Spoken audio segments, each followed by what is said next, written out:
In today's lesson, we're going to be talking about ancient astronomy. Now, we have to notice that every culture around the world seems to have a very accurate knowledge of ancient astronomy. Even up to this day, some of the cultures have retained this sacred information where high priests and various other pieces of their civilization recorded movements of the heavens over thousands of years. So what we're going to look at today is some of the actual physical evidence that shows this astronomical knowledge and why, perhaps, they were tracking the movements of the heavens over thousands of years. Now, one of the key places to start is to look at some of the megalithic monuments that we have all over the earth. So let's go ahead and dive in here. If we look at, for instance, Stonehenge, obviously there's been all kinds of modern academic theories as to what Stonehenge was being used for, but then there's also the other side of that explanation, which is to try and explain how such a megalithic monument could have been built. Stacking these stones in such a way would require, mechanics that would allow them to transport and then upright move these stones into position, let alone explaining the ones that they have balanced on top of these megalithic structures.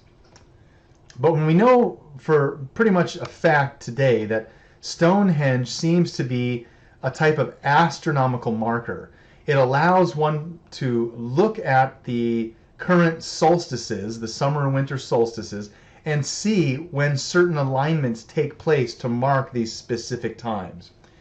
Now, what's really interesting here is that, again, aside from the construction of these stones, what we also have is a very accurate celestial clock, if you will, monitoring the heavens so that when certain alignments take place with the heavens and the earth, there are these markers that pinpoint that exact time.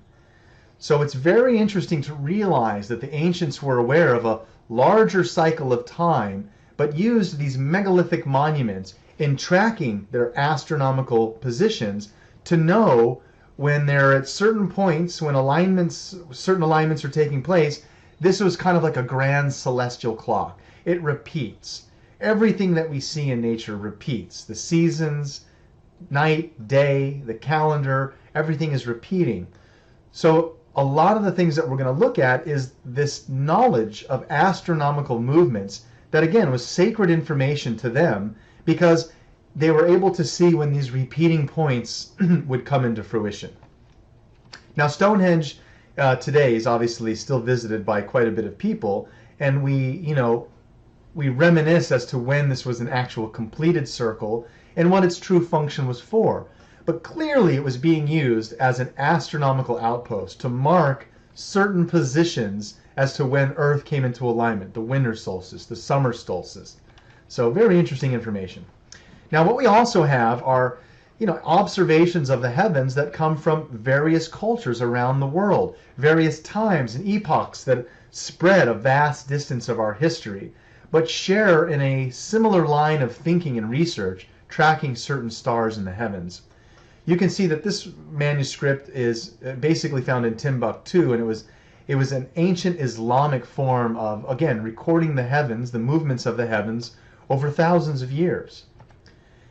This disc is quite interesting. It was located in ancient Germany, and a lot of times these certain depictions of what we would think to be either the sun and the moon or various astronomical symbols, we see them carried over from various cultures that did not have direct contact with each other, but have similar astronomical observations, looking at certain areas in the sky, making the same type of conclusions about what those planets were, and even giving them similar names. So we really have to wonder if there wasn't a more distant knowledge base, some ancient civilization that did influence all the ancients we know of today, Mayans and Toltecs, Egyptians, Mesoamerica, Mesopotamian. They all seem to have similar pieces of this astronomical base of data that really kind of boggles the mind. Now, this is a pretty infamous artifact known as the Anticathedral Mechanism, and it was found by some sponge divers in 1901 off the island of Anticathedra, just near Greece there. Now, they theorized that this is probably over 2,000 years old. The only thing that they can possibly attribute to building it was maybe the great Greek mathematician and philosopher Archimedes. But we don't know for sure who actually built this device. What we do know is that under radar, it shows between 35 and 70 different cogs and wheels intricately connected and working together. It's theorized that, as an analogy, that it's more complicated than a modern-day Swiss watch. So we're looking at a type of computerized device, if you will, that's possibly at least 2,000 years old. Now, the Anticathedral Mechanism, we know that was probably used for two devices. It seemed to be like in a box and could be used for astronomical purposes, so that if you were a ship captain, you could use the Anticathedral Mechanism and tune it towards a certain star or a point in space, and then use that as a way to navigate through the seas. You could also use it as an astrological device, so that if you knew that you were born on July 4th and that Mars was in alignment with you at that time of your birth, they would use the Anticathedral Mechanism to look and see what's likely to happen within your lifetime by looking at the alignments of what other planets and things happen within your birth date. So very interesting information where the ancients put a lot more emphasis and interest into looking into these devices that use the heavens to deduce information, as well as, again, navigational purposes. One thing I'd like to point out, which is kind of off the topic of Anticathedral Mechanism, is it's interesting to note that in some of the biblical references, like when the three kings, the three great magi, are coming to see baby Jesus, the story is that they used a star in the sky, the North Star, to navigate their way to find baby Jesus. That is logically not possible. A star is not a fixed point in the sky. If I started off on a journey over 3 weeks going towards the North Star is going to be continually moving throughout the night as the Earth's rotation is taking place. So maybe it wasn't a North Star. Maybe it was something else floating in the sky that was leading them to Jesus. I only bring that up because we have to realize that when we look at things like the Anticathedral Mechanism, where they were using this as an astronomical device to chart the heavens, maybe these three magi were actually in tune with the North Star and tracking its movements, but were using it with some type of assisted technology to make an accurate notation for where the movements would take the North Star in our radius of view. So very interesting to notice that throughout ancient times we put great emphasis on the astronomical knowledge as well as the astrological, the meaning of what these alignments took place in your lifetime. Now, another culture obviously that had great significance in astronomical data is the Sumerian culture. Not just talking about the Anunnaki and Nibiru or Planet X, the Sumerians had very accurate astronomical data.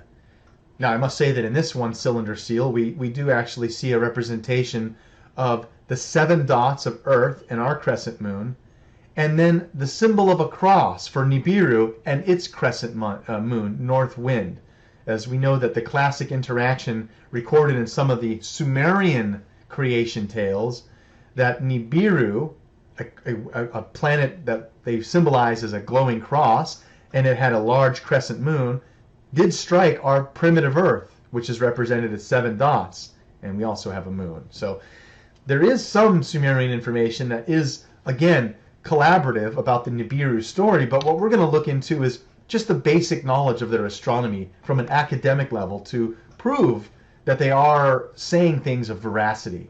Most Sumerian tablets were written in a clay tablet like you see here, and then they would fire that into a kelm, a primitive stove, literally keying that phrase, writing in stone.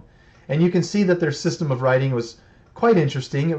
They used an oversized screwdriver and turn it and twist it in the wet clay to make these characters.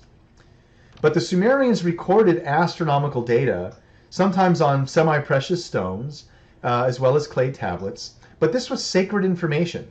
This was only passed down by the high priests over hundreds of years. We might have seen in that movie Apocalypto by Mel Gibson that at one point where there's just about to be a solar eclipse, the priest looks over at the king and kind of nods. It's now it's time, for the sacrificial offering. And just before that, now the king stands up and commands the solar eclipse to take place. Excuse me, the solar eclipse. So again, this was sacred knowledge where they knew when these alignments, when they would know when eclipses and things like that were going to happen, because they observed these events and then recorded it as sacred information, knowing that these cycles repeat. So a lot of the Sumerian information actually talks about the movements of the heavens, the distance between the planets, what our planets look like as if you were in space. And again, our sciences, when we started to send space probes out there, confirm the Sumerian descriptions. So a lot of this information, our sciences can now collaborate as being accurate. They were making accurate astronomical observations thousands of years ago. Now the kicker to this is there are probably still thousands of tablets in the British Museum, in the Louvre, in Turkey, in Germany. We literally have thousands of Sumerian tablets that are still yet to be translated. Could still have further sacred data, either on astronomical or maybe even medical knowledge, certain herbs and things that when applied to the human flesh cure disease. I mean, who knows? But as far as the ancient astronomy goes, there are still a wealth of thousands of tablets yet to be translated, sitting in these various archives and museums. You know, museums have thousands of artifacts, and they only rotate on display certain showcases. Sometimes it's there for a month, then it's put away for a year, and then brought back. So a lot of these tablets and things literally have not even seen the light of day yet. Now, various Sumerian tablets and edifices that have these pictogram pieces of information talk about astronomical movements. This one actually has symbols, astronomical symbols, encoded into the stone. Signs of the zodiac, the 12 constellations of the zodiac. This was literally used as an ancient celestial clock. It turns out over 30 cultures, according to the book Hamlet's Mill. Thank you, Walter Cruttenden from the Binary Research Institute.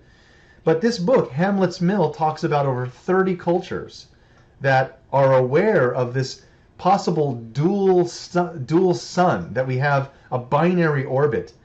And this is the reason why we have this large celestial time, this cycle of 24,000 years. Now, you've heard me talk about this in other lessons, and I'm going to continue to bring this up. The lost cycle of time. Plato called it the Great Year. The Hindus and ancient Vedic texts speak of something called the cycle of the yugas, where they broke down this division of the heavens into 12 parts as a grand celestial clock. Now today we call it the precession of the equinox. But be very clear that the same thing that we're trying to figure out today, why we see a different constellation every 2,000 years, this precession of the equinox, was clearly known to the ancients. They were very clear and built all of these monuments to mark where they were in this large cycle of time. So what we see is an unbelievable display all over the earth of very accurate astronomical observations. The idea that their ancient astronomy to them was sacred knowledge and literally affected the motions and movements and courses of their lives.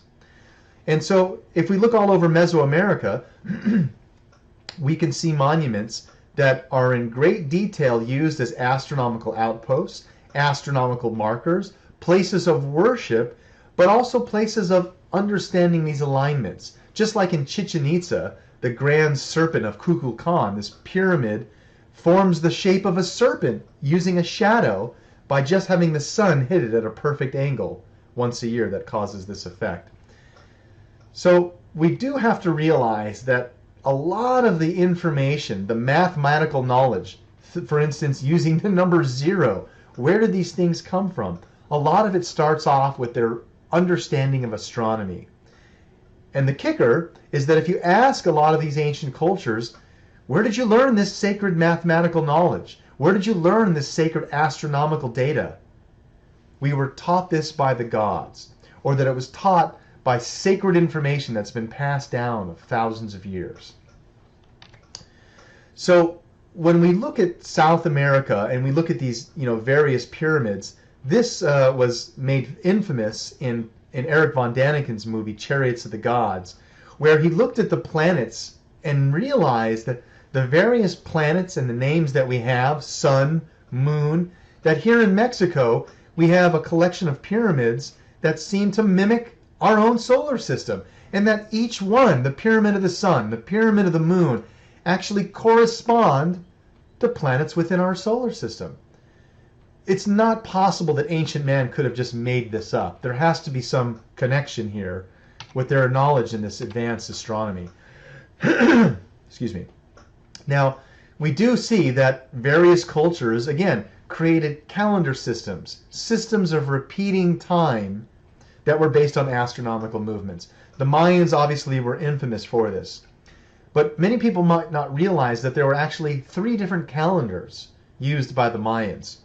They had a system of calendar that allowed them to predict everyday events, a calendar of time for their lives, and then a much longer cycle of time called a series of baktuns, or predictions, that would be made over longer cycles of time in this 24,000-year cycle. So it boggles modern science today as to how the Mayans could talk about these future dates, or saying that in 2012 time ends and restarts. We don't understand that. But just understand that some of the predictions of the Mayans on these long count calendars, these baktuns, weren't always perfect. Meaning, in one of the future baktuns, they predicted that their god Kukulkan was going to return. And at the same time frame for when this prediction was made to take place, who shows up? The conquistadors. The conquistadors show up in their ships wearing all their armor, and the Mayans think that this is the returning gods, the Kukulkan. They don't understand. So what do? They open up their Maya civilization to them, give them all their gold and Aztec jewelry, and even lost cities of gold like El Dorado, possibly cities literally made of gold. And what happens? The Spanish conquistadors aggressively convert all the Mayans to Christianity and burn all of their codices, all of this lost sacred astronomical data.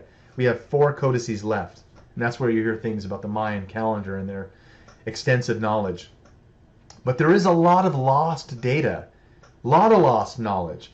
And it seems like most of the ancient cultures that we revere today all speak of some lost culture. I'm not going to call them Atlantis or Atlanteans, because they weren't something that sunk into the ocean.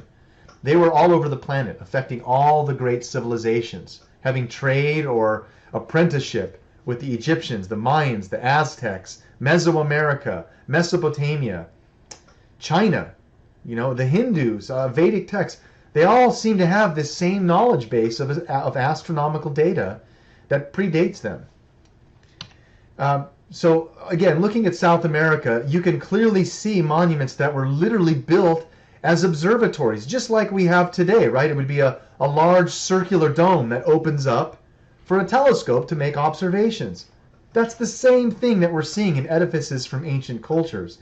They went to great lengths to build astronomical outposts where they made very accurate astronomical observations. And they didn't have city lights and power grids affecting their view of the heavens. They had very clear observations of the sky.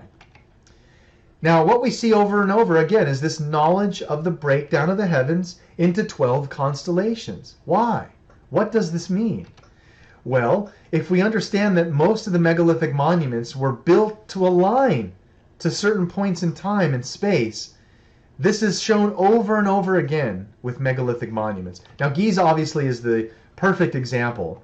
When we look at the satellite of the Giza plateau, we see that the pyramids are literally perfectly aligned, except for this one's slightly offset. Well, that's just like the 3 pyramids, the 3 stars of Orion's belt, perfectly in alignment. The third one slightly offset.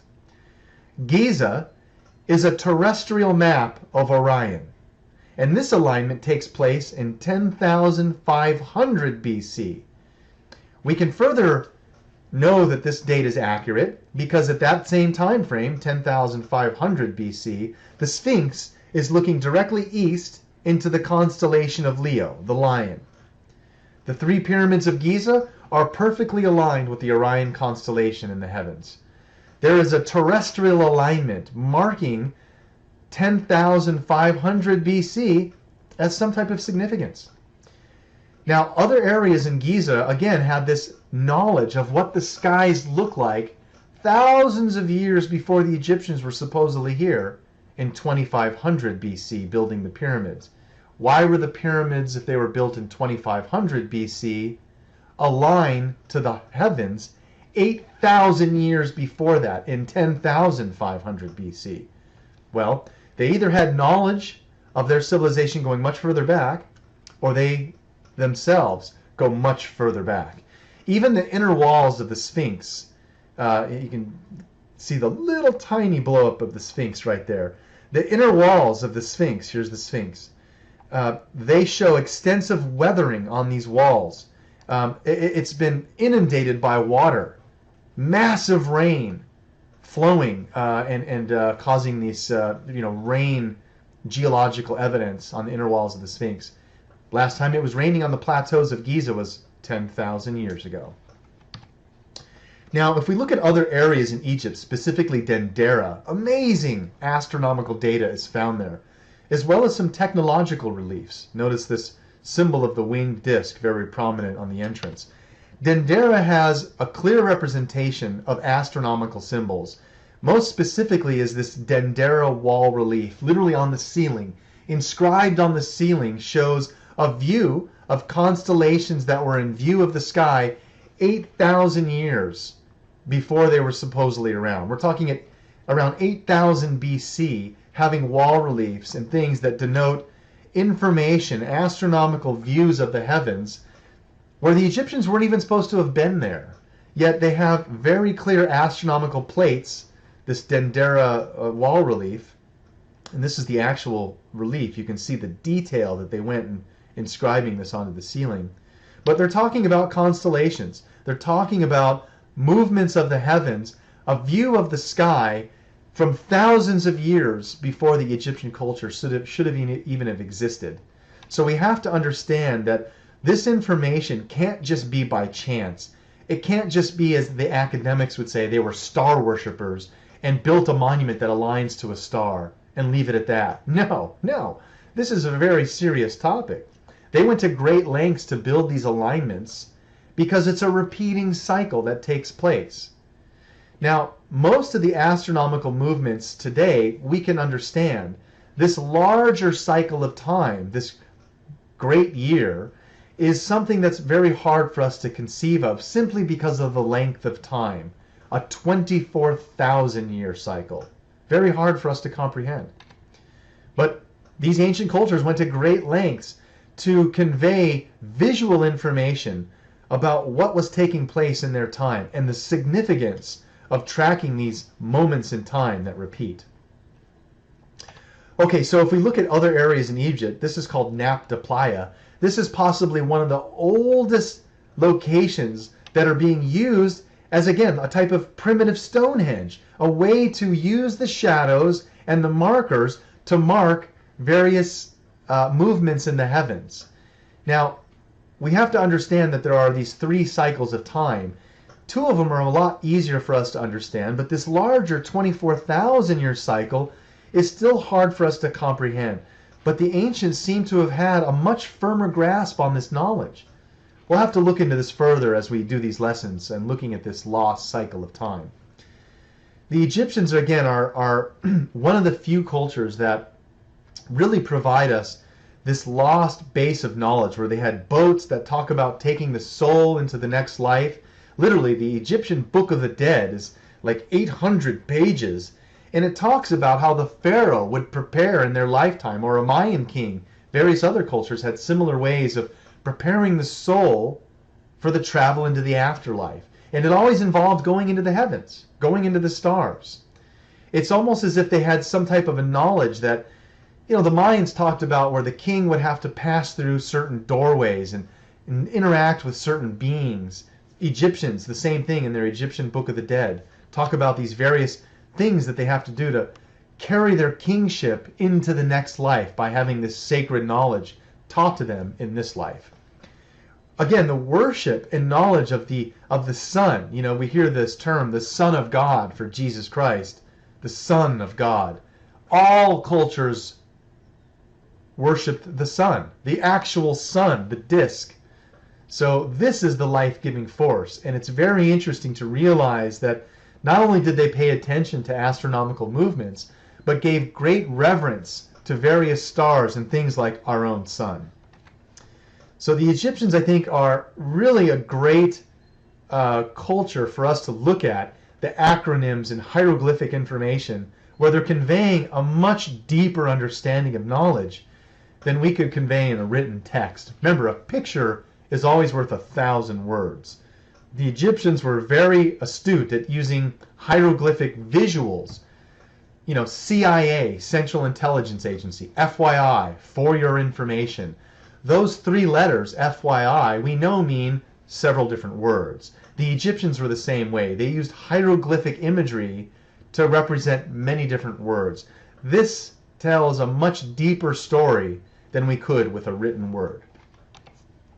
So we have to realize that some of these symbolic references of the sun, understanding that they didn't have telescopes or knowledge of advanced equations and math, yet they made accurate astronomical observations without the aid of technology.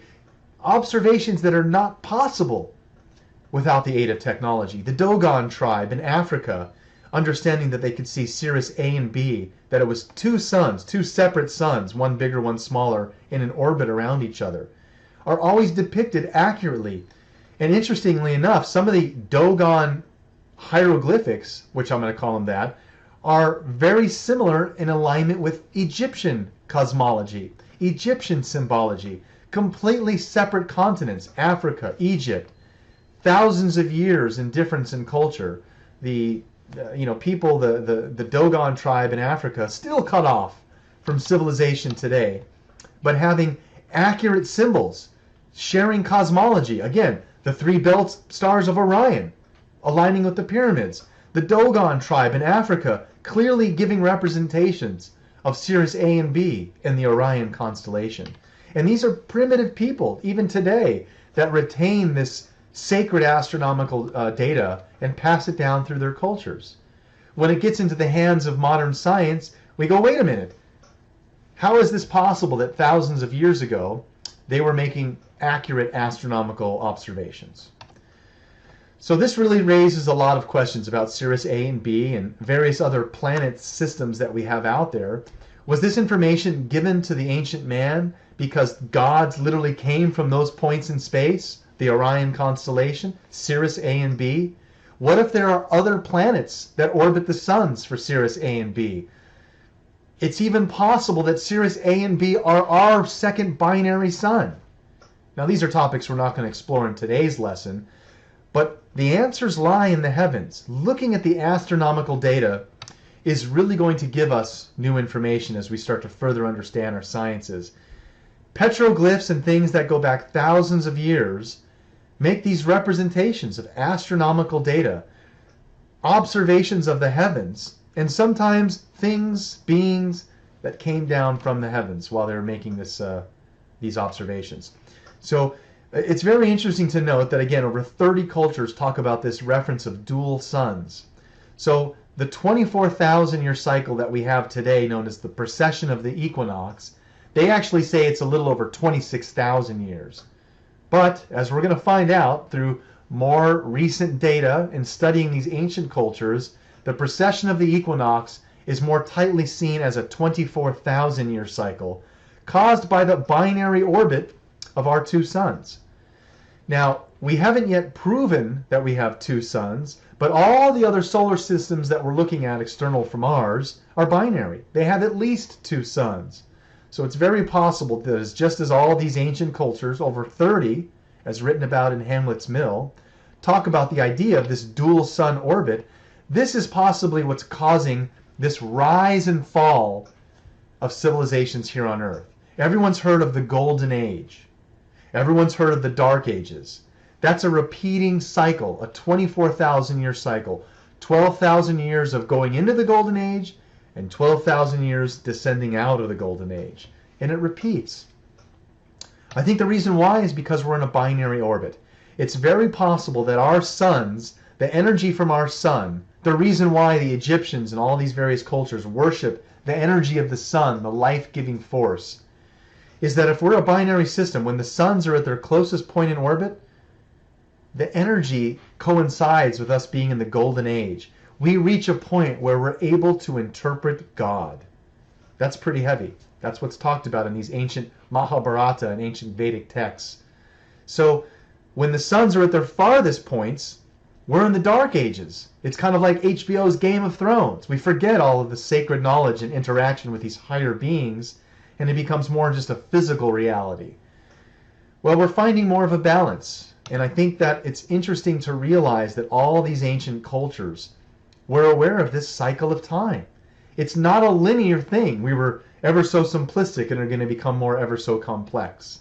It's a cycle that's repeating. Now, through that cycle, there are gradual, probably evolutionary cycles even beyond this 24,000 one. But that's pretty heavy in itself, understanding that there's a 24,000 year cycle of evolution, which is repeating here on Earth. So we can really look back at a lot of these ancient texts, the Mahabharata and Vedic texts, talking about times that go back 10,000 years. And again, they have this knowledge of this sacred astronomy. We really need to pay closer attention to this information. And I love this analogy that, there's an insect here on Earth that only lives 24 hours. So we're talking about a 24,000 year cycle. In comparison to us and living 100 years, here's an insect that lives 24 hours. So if a mayfly is born on a cloudy day, no sunlight, and another mayfly comes up and says, I've heard this rumor of sunshine and a breeze, but they don't see it, and they die on that same cloudy day. That doesn't mean that the sun or that the wind does not exist. So in our 24,000 year cycle here on Earth, just because we live a small fraction of time, doesn't mean that we can't further comprehend what all these ancient cultures seem to be aware of, this lost cycle of time that affects our rise and fall of civilization here on Earth.